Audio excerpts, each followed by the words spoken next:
Hello, hello, everybody. I will call to order this meeting of the City of Boise's Public Works Commission meeting this October 1st, and I will start things off with just a quick roll call. If you are here, please let me know. Commissioner Ellis, Here. Commissioner Pagan, Commissioner Wernz, Here. Commissioner Lockett, Commissioner Morgan, Here. Commissioner Thornfeld. Here. All right, thank you all. The first item on our agenda is the approval of the minutes from our last regular meeting on August 20th. And with that, I would open it up to the commission. Do we have a motion for approval? Commissioner Ellis. I move that we approve the minutes from the last meeting.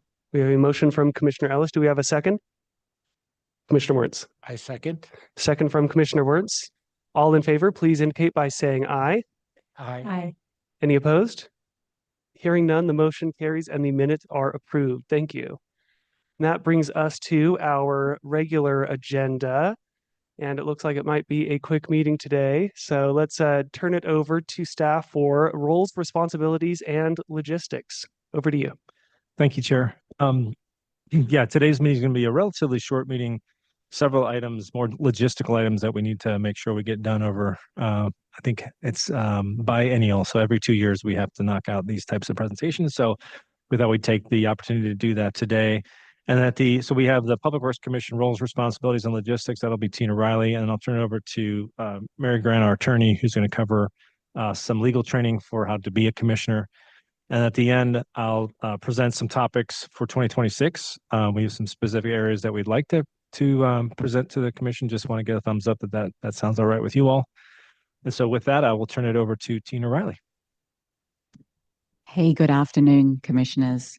So I'm Tina Riley. I am our org strategy senior manager within Public Works. So lovely to meet you. And I'm just going to step through the roles and responsibilities. It's just a few slides, so it won't take us very long. Please feel free to interrupt me at any time with any questions. So, and we can skip to the next. Oh, I've got the clicker. Okay. There we go. So I'm just going to step through what the roles and responsibilities are. And so on the City of Boise website, we have our city code. And within the city code, Title II actually highlights and talks through the roles and responsibilities for commissioners. And so I would recommend, if you guys haven't already, to take a look at that at some point. It's pretty easy to find on the website. There's also in there a section specific to Public Works Commission as well. The main role that you guys have is to represent the public and the public's best interests. And so what that means is that you guys are often in the position of being able to provide recommendations to the office of the mayor and city council. What it does not mean is making citywide policy on resources, fiscal decisions, or other things that may have broader implications.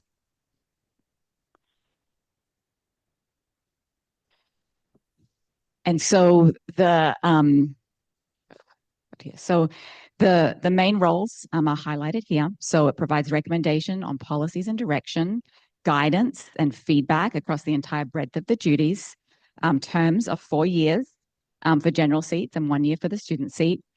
Commissions can serve an unlimited number of terms, and then elections are held annually in November for the chair and vice chair roles. And I saw that our chair sent the email out earlier,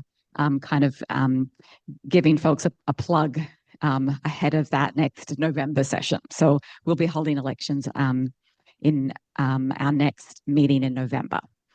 And also, I just thought this is a good opportunity just to kind of explain the breadth of Public Works. So for folks, if you don't already have familiarity, we have 3 different services. So we have our water renewal services, and Haley Falconer is the deputy director that heads that up. And you'll recall in the last session, she came here with a couple of team members, Josh Baker and Alison Hornack, and they talked through the programs, et cetera, that we have going on at the moment for water renewal. We also have our core services, and Colin Hickman is the Deputy Director that heads up our core services. And so this includes our materials management. And we had a session recently where we talked about the solid waste strategic plan at that. This also includes our climate division. And we have a topic in November where we are planning to talk about a community engagement effort related to climate. And then it also has our facilities and fleet team. And so out of Public Works, we also manage the assets across all of the city departments with the exception of the zoo and airport. And that happens also out of Public Works, as well as fleet. And then finally, we have our shared services. And Kristen Ryan heads up our shared services. And these are services that include the team that I lead that help support everything across Public Works. So that's the org strategy team. That's our finance team, and that's also engineering. So that just gives you the breadth of activities that you as the Public Works Commission then have jurisdiction over as part of this commission. With regards to communication, we do ask that you don't speak directly with staff, but instead use our point contact. And so we've got an email here to provide that. That's Kathy Schoenfeld, who you guys do have correspondence with, also with a CC to Steve Burgos, our director, every time. So he's also aware of the communication. So we have that point contact, and we just ask that's the way all communications are funneled. And then finally, we've just got here the list of meetings for 2026. Obviously, there's one more meeting that we'll hold in November with the elections and the climate topic for this year. And then you can see the meeting dates that will be held in 2026 so that you can go ahead and get those on the calendar. And then finally, I think you guys are already aware, but we do have parking available that must have the permits displayed that is downstairs in City Hall. And we just ask that these are used for this business purpose specifically and not used outside of that purpose. Any questions? Questions from the commission? Commissioner Ellis? I had a question on the date again, the next one. Can you go back to the slide that had the dates? It did not have 2025. Yeah, it was November. Check. So these are the Does it 2026 say dates. November 4th. I can't see very. Yes, that's November 4th of 26 for next year. Okay. My 35th. That's why I was like, wait a minute, the next one's November 5th. So that's why I need to Right, put my this year. glasses on so I can see. Sure. It's the 2026 thing. Oh, I'd like to try that. It's fair to confirm. So Thank November you. November Thank you. 5th, 2026 20 meeting dates November 5th, 2025. That's next month. is the next Is one. the next meeting. Yeah. And The then, chair's okay, birthday just is the confirming. 4th. Nice. Any other questions? Commissioner Morgan? Just gratitude for sharing out the dates in advance so that way we can calendar this. Thanks.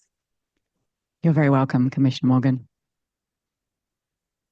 Right. If there are no other questions, then that will bring us to the next item on the agenda in our overview, and that's legal training, how to be a commissioner. Good afternoon. I'm usually, hiding at the table, but I think I know all of you. Mary Grant, I'm a deputy city attorney and help to support the Public Works Department. We often do broader board and commissioner trainings. Some of you may have attended those. I know a couple of you have, so some of this may be redundant, but I'll try to be brief, and then please interject with any questions. You don't need to wait till the end, just interject or raise your hand, whatever you'd like to do. We're just going to cover part one. There's kind of a two-part training. So we're just going to cover sort of a different aspect and scope of Public Works Commission authority and obligations, apart from what Tina just went over. Talk about some law and procedure for the meetings and kind of legal's role. Part two, we'll wait for a time if and when that becomes necessary in terms of talking about decisions on appeals and any due process that we would need to afford somebody during that appeal process. So kind of first starting really from a 10,000-foot view of where does the authority for public works come from?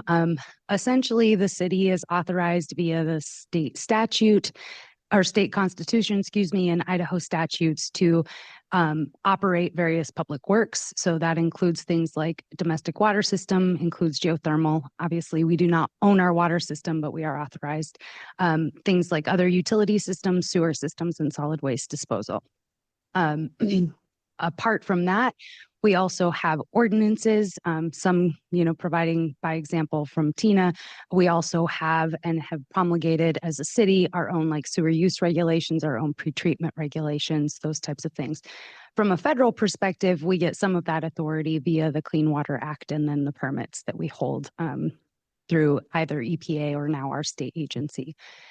As far as local ordinances that are also applicable, Tina kind of went over that the Public Works Commission is created by our Title II, Chapter 6. Again, kind of in that advisory role and with the public interest in mind. As far as more specific duties and responsibilities of this commission, kind of diving in a little bit deeper, those recommendations were updated recently within the last, I'd say probably 3 years, to revise those to more closely align with the various divisions that we have in our current Public Works Department. So some of those changes were particularly with requests or with respect to the geothermal and irrigation, providing for the air and water quality programs. Water resources management, I think, was an addition. And then because our core services or shared services, excuse me, provides help to engineering and other support for other city departments, we included that as well. Again, in terms of advising on policy, it's really with respect to the Public Works Department. It's fairly rare that the Public Works Department does hear an appeal, but that is provided under city code, is that if there's a decision by Public Works that is adverse to some customer or user and they want to challenge that particular decision, that they have the right to exercise that appeal. And part of due process is that they get the right to have an notice an opportunity to be heard. And so that would come before this commission to review the decision of staff and determine whether or not to affirm or deny that decision. Again, pretty rare. And if that were to come up, we would provide an additional training on sort of what that would look like. As far as other laws applicable to the commission, so kind of related to that duty for you all to serve the public interest as volunteers, I wanted to get a little more into things that are applicable that could affect you and that you all should be aware of. So particularly one is the Public Records Act. We go through a ton of public records every single year. I think in 2022, we processed 3,800 public records requests. I think the year after that, it was similar numbers like 36 to 3,700. That's more than 70 a week. And that doesn't even include police public records requests. So we get them a lot, and they are with respect to all sorts of city business, anything you could possibly think of. So I wanted to just go over that the definition of a public record is very broad. It really includes anything that's related to city business. It doesn't have to be official, even drafts count. So draft emails, draft agreements, anything, those are all considered public records. The one thing that is not included is that you as a commissioner are taking personal notes and you're only using them for your personal reference. That's not considered a public record.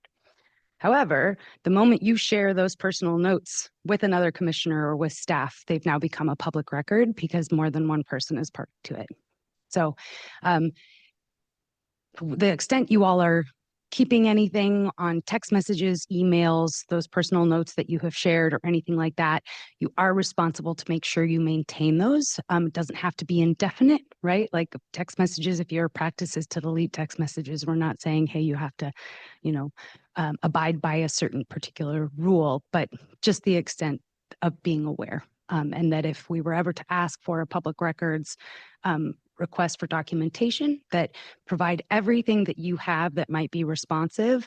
And there are exceptions to what can be disclosed. So things like attorney-client privilege, some confidential, like financial information sometimes is redactable, but legal will review those exceptions. And so to the extent anything would not be disclosed, we'll make that determination, but please provide the documents. Other thing that is another aspect that's applicable to you all is the open meetings law, which is why we have a recorded version of this meeting, which is why we have a published agenda, certain amount of time in advance of the meeting, why we publish the agenda online, all of those things. So the purpose behind the open meetings law is that it really is the intent of the state that public policy should be open and transparent, that deliberation and decisions should be made in the public sphere, and that the public should have access to what goes into that decision making and deliberation. So to the extent that this is mostly an advisory body, there's not necessarily a lot you all need to consider with respect to deliberation, right? That's more with respect to legislative decision-making or sort of quasi-judicial decision-making. But still something to be aware of is that there is a potential for what are called serial meetings. So where you, Commissioner Pagan, may have a conversation with Commissioner Wernst, and then on that same topic, Commissioner Wernst, you have a conversation with Commissioner Morgan, and that is a matter that's going to come before the commission. That may be considered, hey, you all have now, had conversation and deliberation, so to speak, with respect to an item before the commission. So just something to be aware of. Certainly, like if you all are at a public city event, like something at the watershed, please feel free to have the casual conversation, ask how each other are doing, be friendly, whatever that kind of relationship you have outside of this commission. My caution would just be for a matter that may come before the commission or that you are aware of will be before the commission of maybe not having those conversations in private. A violation is not a huge deal. It usually can be cured by something on the record and just disclosing that. Again, not a very likely situation for the Public Works Commission, but to the extent there's any kind of concern, legal would be able to address that, and we would walk through any remedies necessary. The last thing I want to cover with respect to laws applicable to you are all the code of ethics. And there's, I know Tina had encouraged you all to maybe look back over Title II and kind of the roles and responsibilities of commissioner. This gets a little bit more into the details in terms of what that code of ethics is. I think the overarching principle to remember, and is kind of your guiding star with respect to code of ethics, is that you can't act for your own public interest or your own personal interest. You are acting for the public interest. And so that's utilizing your role as a commissioner in some way to provide yourself a personal benefit is what's going to run you afoul of the code of ethics. In particular, like we as city employees and as public officials, because you all are public officials, have a fiduciary duty to the public. And so with respect to anything pecuniary, financial, especially, that should benefit the public. With respect to gifts, this is something that could come up, that we are fine to accept de minimis gifts, which is a value of $50 or less. So if somebody wants to say, just like, hey, thank you so much for volunteering your time. We really appreciate the service you provide to the city. Here's a Java gift card. Like, please feel free to accept that.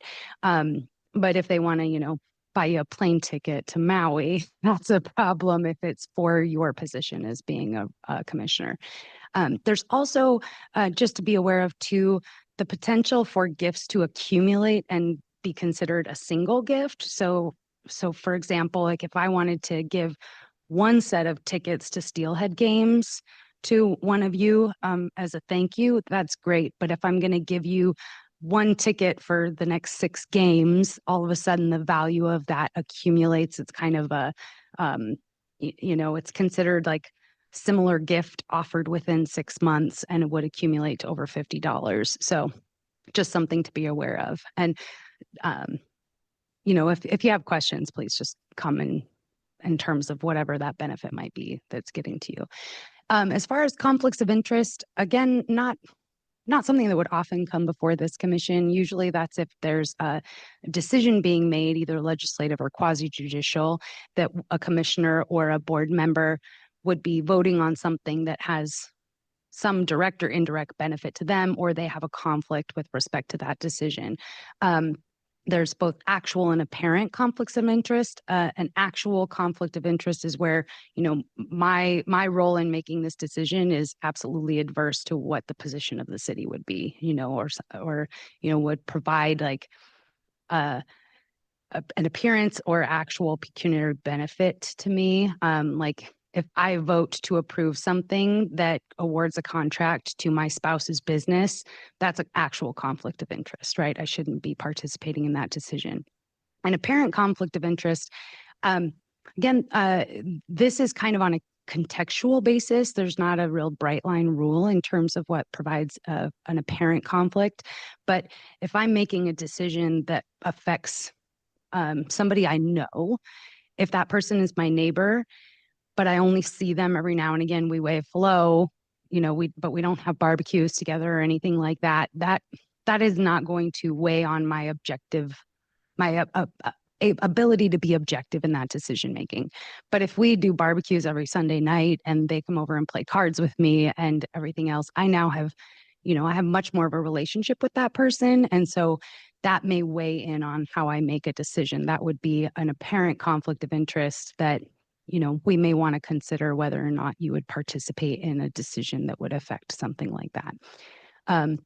For broader things like in public works policy, it might be like if we brought a question before you about whether or not to continue a franchise agreement and one of you works for the franchise or the utility that we're recommending to move forward with, that might be something that you'd want to talk with us about so that we would, you know, address and decide whether or not that's appropriate for you to participate in that recommendation. If there are any questions or concerns, you're always welcome to, you know, reach out to Kathy or Steve to vet questions to me. There's also, we are the only city, I believe still, in the state of Idaho that has an ethics commission. And you can find that on the City of Boise website. They have all of their prior opinions are published on the city website. So if, you know, it's like, hey, can I accept the stipend to go to this conference and speak as a public works commissioner to the city of Boise? And can I receive that stipend? You may be able to type in a search term and pull up an old opinion that would give you a sense of whether or not that's acceptable. If it doesn't answer your question, you can always also submit that question to the Ethics Commission and they'll review it for you. And they provide an opinion. Try to quickly go over some meeting guidelines and procedure. Chair Gravatt already does a fantastic job, so, you know, we'll be quick. The role of the chair is to maintain order and decorum, announce the order of business, you know, definitely names who is to speak. Generally, we are addressed in third person, you know, and or by Commissioner Pagan, that type of thing, just to maintain a level of decorum. And then, you know, in terms of addressing, it's the chair rules that chair recognizes Commissioner so-and-so. And by addressing title and position, you know, it's just elevates it to the level of public business and a little more formal. Generally speaking, the chair does not vote unless it's to break a tie. Among commissioners, just a request to obtain the floor before speaking, to address the chair first, identify the other members by title and name, and then in terms of any follow-up or providing what you need to have of just kind of putting that forward explicitly on the record. As far as meeting procedures, question just came up a few moments ago. Quorum is 4 members. You have to have a quorum to be able to conduct business. If you don't have a quorum, the only options are to wait until you establish a quorum or to not conduct the meeting. There are no final action that can be taken on additions to the agenda. So if there's an additional agenda item or in new business, something comes up, you can't take an action on that new business on that same meeting. You have to notice it as an action item for the following agenda. But you can always or amend the agenda by motion during the meeting. That's just fine. Yes. Yes, Commissioner Wertz, question. Sure. I wanted to ask about amending if you just started doing informational only business, does that apply also? So if a new agenda item that wasn't on the published agenda was information only, you still can't do it. You need to put it onto the next agenda. Is that what you're saying? No, that's a great clarification. For information only, that can be added as an amendment on that same day because it is for information only and it's something that is in an open meeting and would be on the record. But for there to be anything that requires a vote or a decision to be made by the commission, that's what needs to be postponed until the next available Okay, agenda. great. Thank you for that clarification. Absolutely. For motions, again, you have to have a motion first on the floor to deliberate. You have to have a second for that motion to carry or to even be up for discussion. If there's no second to the motion dies. There's nothing more that you need to do. You don't have to withdraw the motion. You don't have to do anything more. It's just for failure of a second, the motion fails. Once you have a second, chair generally asks for deliberations or discussions. Usually the chair will restate what the motion is and what the vote is for before calling for the vote. For the commission, I don't believe there's anything coming before this commission that requires a roll call vote, which means each one of you would have to go and answer yay or nay individually. If an appeal were to come up, that would be something that would be by roll call. But otherwise, nothing on the Public Works Commission agenda requires that roll call vote. As far as voting, there's always the ability to abstain if you want. Again, the chair doesn't vote except to break a tie. The roll call votes, I guess it is a vote sort of in terms of establishing quorum. It's not really a motion or a vote, but definitely it is done by roll call. So correcting myself and what I just said a moment ago. If we were to do a consent agenda for this commission, or again, those quasi-judicial decisions, those would be by roll call. You can always raise a point of order with respect to anything that's coming before the commission. And that's really just like wondering if procedure has been followed, that kind of a thing, or clarifying procedure. A point of information is just to ask for clarification on something more substantively. Those are rarely used before this commission, but if you have questions, let me know. The last thing we're going to cover today is kind of the role for legal. We are happy to answer substantive legal questions off the record. And the reason being that if we can provide you attorney-client advice off the record, it maintains privilege. If I give you advice or you ask for something on the record, all of a sudden we do not have attorney-client privilege, right? It's in an open forum and there's nothing protected in that communication. So that's why we ask that you do not ask substantive legal questions on the record. However, we are available to answer that. So if you do have substantive legal questions, please just send those to Kathy and copy Steve, and then we'll get an answer back to you on that substantive issue. For our role here, when we're sitting in a meeting, really our role is to make sure that open meeting law is followed. That's pretty much it, and to answer questions on procedure. And you're always welcome to ask questions on the record about procedure. Contact us in advance for anything. The other thing too, and this is true with any department, but just reiterating for you all, legal is not a super department, and we're not the ones who are decision makers, right? We are there to advise. You all are the subject matter experts. So to the extent that I provide advice to staff, or to the extent that anybody in my office provides advice to staff or advice to you all as a commission, that's up to you to decide how to interpret whatever it is you're interpreting, and to weigh in with your subject matter expertise and make the decision based on that advice.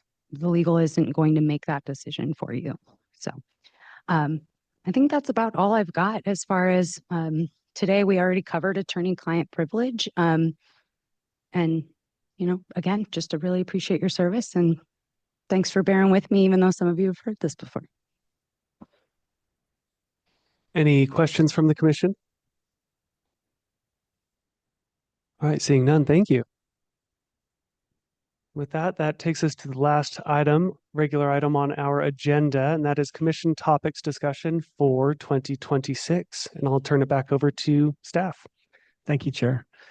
So I'd say about 2 or 3 years ago, we kind of shifted gears on the Public Works Commission, and the commission was kind enough to ask us what we needed moving forward. And we had some pretty big topics and initiatives that we were moving forward with. And I felt like the commission would be a huge help for us if you could provide feedback on some of those larger initiatives. And so that kind of manifested itself into meetings that were more of almost like focus groups, where we could really hear from you, your perspectives on different topics we're facing. That could be everything from recycled water to climate action projects, et cetera. And those seem to have worked well for us. And I think the commission appreciates when we have a situation where there's a lot of dialogue going back and forth. And so then we decided to, why don't we, on an annual basis, the Public Works staff will come to the commission with some proposed topics to make sure that we're in alignment, that these are topics that you're interested in, because there's certainly areas that we could use your help just hearing perspectives from you all as you represent the community.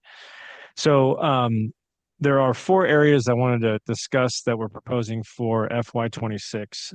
The first is, in fact, we're going to do this in November, is the Community Climate Action Plan. The intent of the Community Climate Action Plan is to engage, I think it's up to 25 committee members, where we're going out to the community to better understand how to engage the city of Boise, the citizens of Boise, on climate action. It's not for us to go out and say, these are the tools we'd like to use. What do you think? It's more of a, help us understand in the circles that you run in and the people that you interact with, how are they talking about climate? How do they get information about climate? How do they want to be engaged about climate? So it's really the city trying to meet the community where they are on climate issues, and then starting to craft tools, methods, approaches to really get substantive engagement with the community. In our climate action roadmap, we have very specific goals on an annual basis. I can tell you, not right off the top of my head, but I can tell you how many EVs do we expect to, or we need to adopt next year. How many rooftop solar homes need to be converted next year to stay on that glide path to 2050 and carbon neutrality. So we have all that mapped out. And now we're tracking how we're doing on those fronts. And there's certain areas where we're ahead of pace, the rooftop solar being one of them, which is great news. And there's certain areas where we're behind. EV adoption would be one of them.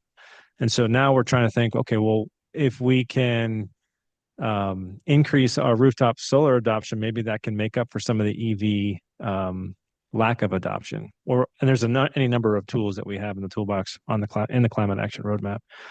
So the Community Climate Action Plan is really to start getting the community to understand, here are the things that we need to start seeing happen. How can we engage you? What are things that you're willing to do? What would resonate with you? And so that's really the purpose of this group. They're going to be meeting through December of this year. We'd like to present to you next month kind of where we are on the project, what are the kind of things that are coming out, and get your feedback before the project wraps up, just to hear your perspective on maybe you'll see something, there's a big gap, or maybe you'll see something that we're suggesting might work, and you might say, oh, that's really going to work. I was a part of a project in Portland or in Fort Collins, and they did that, and it was a wild success. So anyway, that's something that we'd like to do in November. So that would be the Community Climate Action Plan. The other topics include a follow-up on the Solid Waste Strategic Plan. So that is wrapping up. Staff's going to come up with basically a draft final that we'd like to review with you and get your final inputs before we finalize. So you already know that. We've given you, we had the first presentation. It would be a similar kind of setup, but would be much more interaction, feedback back and forth. And the other 2 topics are water renewal services and the capital plan. Haley and the team alluded to that in the last meeting. We have some pretty significant capital needs moving forward, and our construction costs have increased significantly, not because we have more projects, it's just construction costs have gone up about 50% since 2020. So that presents just a specific challenge, right? We've got to figure that piece out. So in addition to presenting the plan to you, we'd also like to talk to you about, in parallel, we're trying to develop a much more robust affordability program. meaning we're recognizing that in the future, as rates increase across utilities, not just in water renewal services, that affordability issues in Boise are going to become more challenging. And that's happening in most major cities, affordability issues, whether it's housing, but we're kind of focusing on the utilities. I think I mentioned last meeting that the mayor requested that Public Works convene a meeting of the major utilities and really start to understand how their affordability programs are working and where are there areas that the city of Boise can help either promote, help innovate, help folks who need help get access to these affordability programs. But we're also looking at other communities to see what's working well.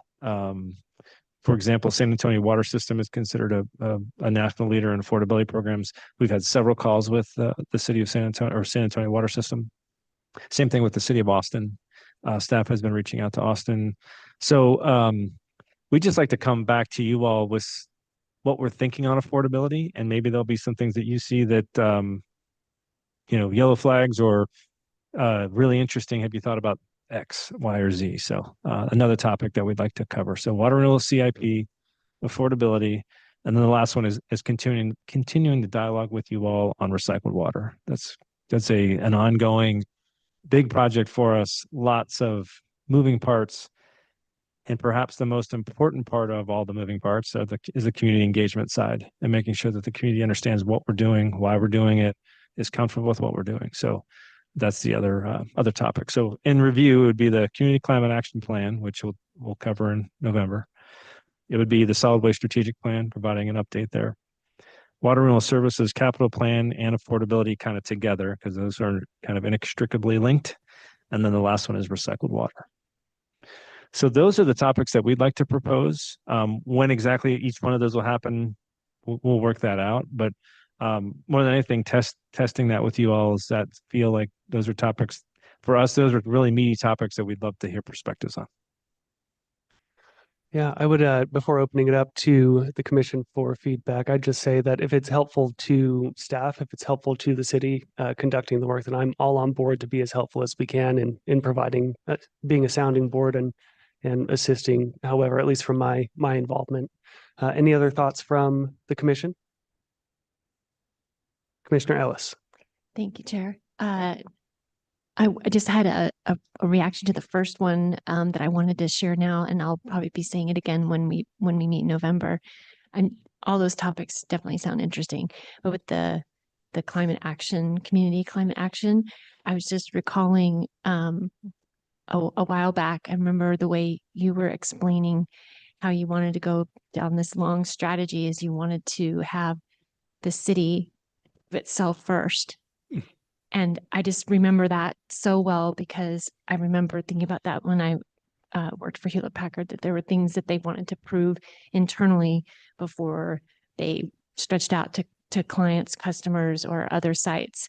And so I just think that would be such a great demonstration when you're trying to get the community to do certain things, to say, well, we put these goals on ourselves, we achieved these goals, and now we're going out. And so I just remember you talking about that. I don't know, what was it, 8 years ago, 10 years ago? A while ago. I'm trying to remember when you started.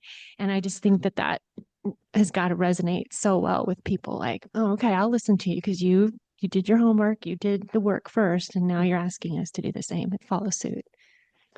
Chair, Commissioner Ellis, thank you for the feedback. And also, we're learning lessons internally, right? So we have to engage our staff here at the city. We have 2,000 people at the city of Boise, right?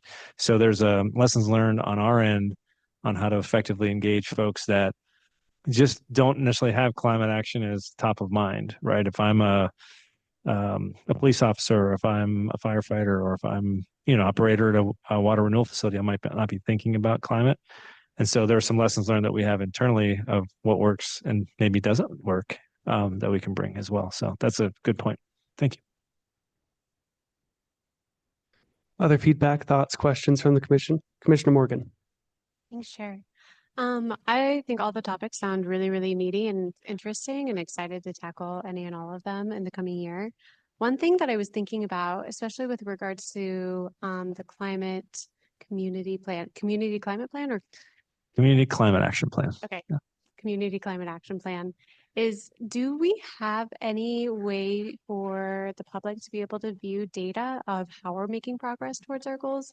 I know that's something that the city is not like trying to hide in any way, but it's hard to be able to update and be transparent about that because tracking is just in itself like a monstrous task.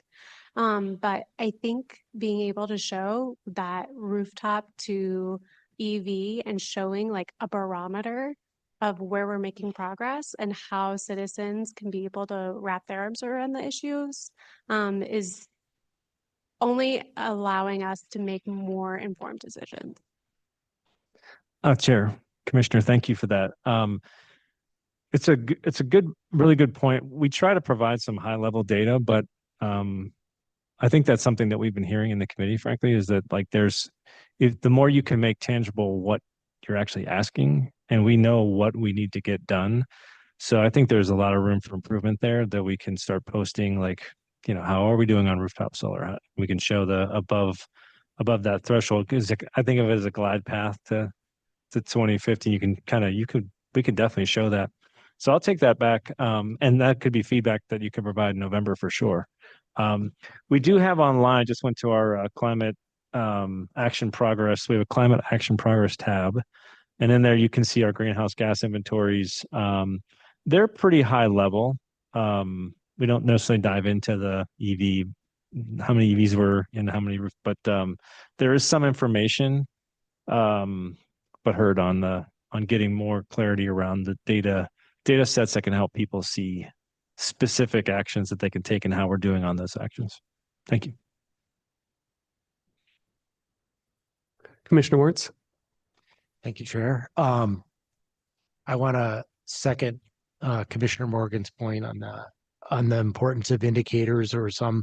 I know they can eat you up as far as data and information. You certainly don't want any perception that you're cooking data, but the idea that you can show for a really ambitious long-term goal that you are making progress rather than spinning your wheels, or I think it actually helps build momentum. It gets you to tipping points, and I don't know where those numbers are, but like that was a real aha to me. I had a sense that what you presented earlier had a sense that EV wasn't really happening, but I didn't know that rooftop was making progress. So it needs to not eat you up doing it, but I think spending time on figuring out how to present that up front, because you're going to be presenting it, I hope anyway, for several decades going forward. And it's hard for me to believe that there aren't other models. I worked on a sustainability indicators project in Seattle years ago,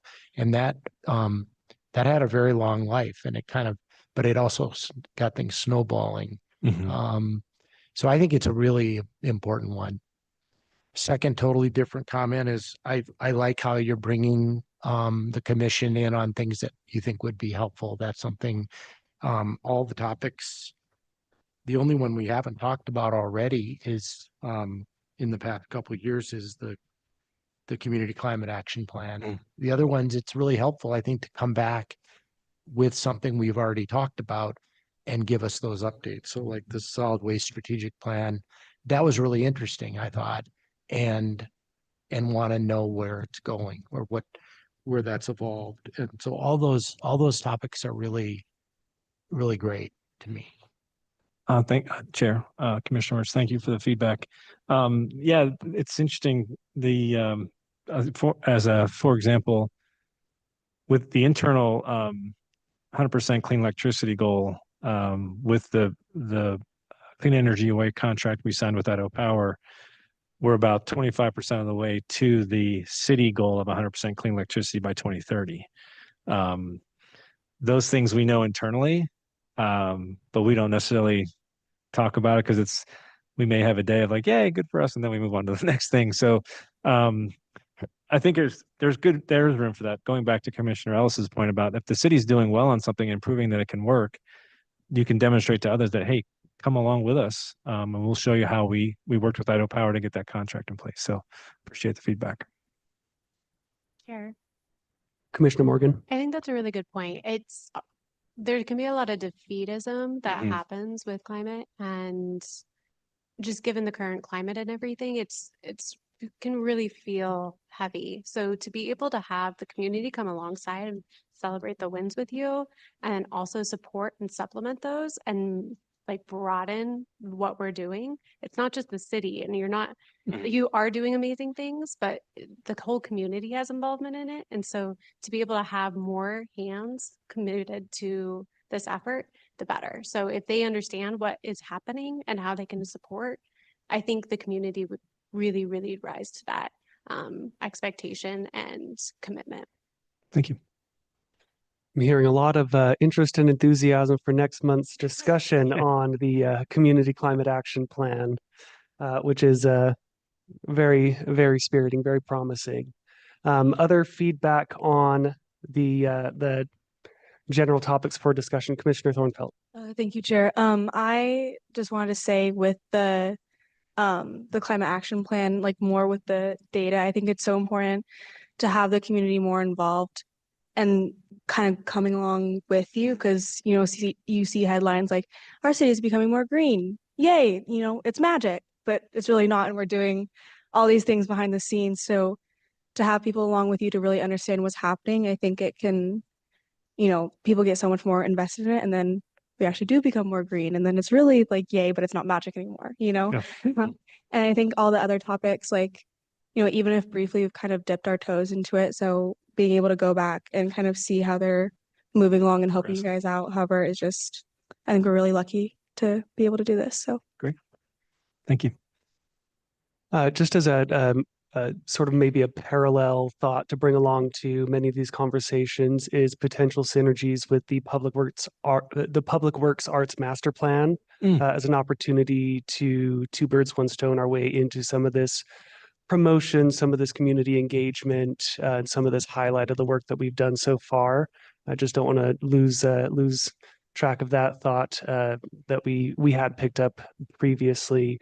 And then I want to recognize the depth of experience that we have on subject matter expertise on this commission, as well as the breadth of other experiences that we bring to the table. And if there are any perspectives that I think across all of these topics and more would be helpful to integrate in some way into the feedback that we provide, I think that a ping or an ask to the commission at the very least would get it on our radar as we are chatting with our networks, looking for more opportunities to engage and maybe offer insight into ways to fold those perspectives in, get some more expertise or insight into the work that we are all doing here in the city. I would appreciate any heads up that way as we do explore all these and more. Thank you, Chair. And just a quick note, and I don't want to put Commissioner Pickett on the spot, but the two of us had a conversation after the last commission meeting. It was really interesting. I had no idea, but she was sharing that, well, maybe if you want to share the kind of when people are traveling to certain cities, they seek out opportunities for like sustainable experiences. And do you mind speaking to that, Commissioner? Chair, thank you. Sorry. No, that's fine. Yeah, so as my role with the tourism office, there's a lot of conversation around sustainability, especially with impacts of travel. And so people are very interested in knowing what communities are doing in order to kind of offset some of that impact. And so any kind of public works display of what we have as far as sustainable sustainable infrastructure within our city is really important to a lot of travelers, especially international travelers. They like to know kind of what is happening in these communities. And so I pointed out that the plaques in our downtown core area that say this building is heated geothermally, those are really important for people because a lot of people don't realize that most of the downtown core is covered by geothermal heat. Our state capitol is the only capitol building in the country that's heated geothermally. So those kind of things are play a huge role in kind of capturing interest in a unique way. And then kind of I was sharing that we have some travel writers that were really interested in the water resource center where they could kind of learn about the water renewal that we're doing in the city. And that's kind of become a huge topic of conversation for any traveling media that comes through. So Chair, a great example, but I think you're referring to is I wouldn't have known that, but for Commissioner Pagan bringing it up, and was really interesting and trying to make a connection with the watershed and travel just would not have not occurred to me. So it was really interesting. Yeah, sustainability scavenger hunt to offset your carbon emissions from the plane ride in coming soon. But also potentially good opportunities to integrate public art into some of these experiences, like those plaques, just to highlight, things that we maybe take for granted, being on such a big geothermal system or having other creative projects, just Yeah. opportunities to, make use of what we've got. And Chair, that's the Public Works Arts Master Plan is a good follow-up. We presented on that. That was 3 or 4 years ago, at least. We have lots of progress we've made that we can come back to the commission and just share some updates and maybe get some feedback on other thoughts. So, Any other thoughts, Commissioner Ellis? Thank you, Chair Kabat. I just wanted to add that is really interesting. I didn't know that there's that many requests coming in for the environmental sustainable tourism. So that I just thought I'd add that at Boise State, I do get a lot of requests for sustainability tours, and I do that on campus. We also have a virtual one. So I'm wondering if that's an idea of a virtual sustainable tour for the city of Boise. I don't know, but I know in the summer they have these great tours. There's the eco history tour and there's the art tour. I think there's 4 now. I can't recall all of them, but I'm wondering if there's possibility for another tour, sustainability tour. Yep. Interesting. Yeah. Public and virtual arts master plan.